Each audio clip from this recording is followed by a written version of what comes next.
देहरादून में उत्तराखंड राज्य आपदा प्राधिकरण की ओर से कार्यशाला का आयोजन किया गया है। सीएम पुष्कर सिंह धामी शामिल हुए हैं। सीएम संबोधित करें, सीधे लिए चलते हैं। मेरा मानना है कि जब तक समाज जागरूक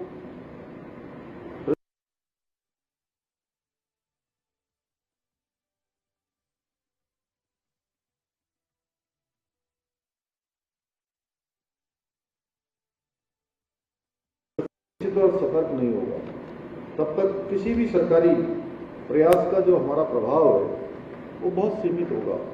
उसको विस्तार तभी मिल सकता है, उसको और प्रभावी तभी बनाया जा सकता है जब स्थानीय स्तर पर लोगों का भी और जन समर्थन हमको प्राप्त हो।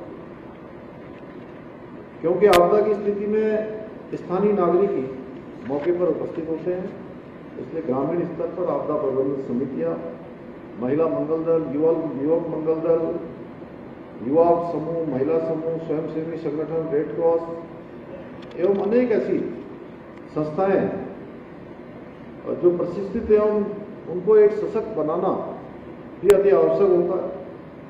साथियों, यदि हम आपदाओं से प्रभावी रूप से निपटना चाहते हैं तो हमें प्रोएक्टिव और रिएक्टिव दोनों प्रकार की रणनीतियों को अपनाना होगा।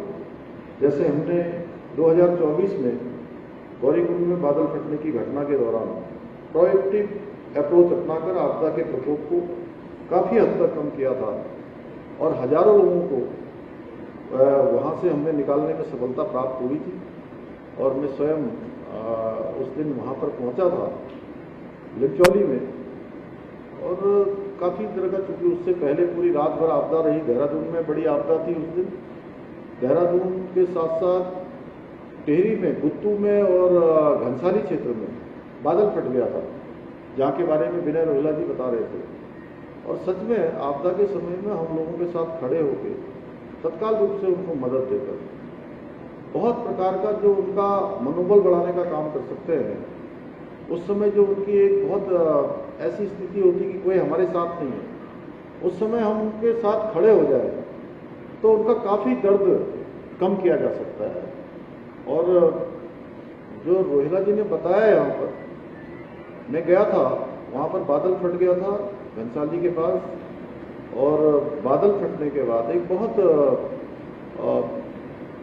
दर्दनाक हादसा वहाँ पर हुआ कि एक बुजुर्ग माता, जिनकी आयु मुझे लगता है कि 100 वर्ष के आसपास रही होगी, 90 से 100 के बीच में, और उनके परिवार की, उनका बेटा, उनकी बहू और वहाँ शायद साथ में काम करने वाले कोई, एक छोटा सा होटल था, वो होटल चलाते थे। और रात में बादल फटा और तेज पानी आने के कारण से वो होटल समेत वो सबके सब बह गए। और उनके घर में बहुत भीड़ लगी हुई थी। जब मैं वहाँ पहुँचा तो उनको पता ही नहीं था कि अब मेरे बहू और मेरे बेटे इस दुनिया में नहीं रहे। उनका एक पोता दिल्ली में कोई काम करता था, वो भी रास्ते में आ रहा था, मतलब कोई सहारा नहीं उसके बाद। बहुत ही मैं सच बताऊं तो देखने के बाद अत्यधिक जो एक कष्ट होता है, मानवीय संवेदनाएं जिसके अंदर भी हों, तो उस समय बिल्कुल ऐसा हो गया कि आंखों से आंसू गिर जाएंगे।